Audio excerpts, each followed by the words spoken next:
after Rachel McGivens.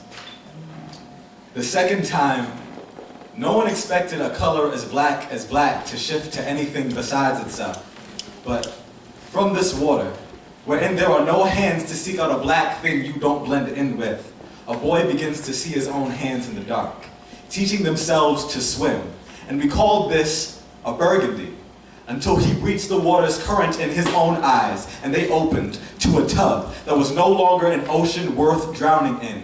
Yet, this burgundy was still stuck, spilling like the Niagara, falls like a cliff, giving hands to a blood which could not be dammed or smeared, quiet like the razor, still singing in each palm, "Stay with me," while his eyes shut back into the only black we have the privilege of leaving and returning to.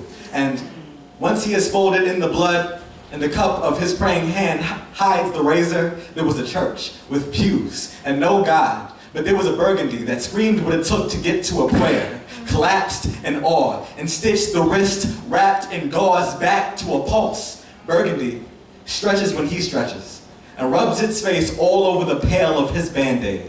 And so he lifts the scab of a suicide attempt off his wrist, and it grows legs before growing wings, and it buzzes. And now some would say it's just the color of his room, while some would call it a cicada, syruping in the ears of his body of land he assumed could not be reclaimed as his.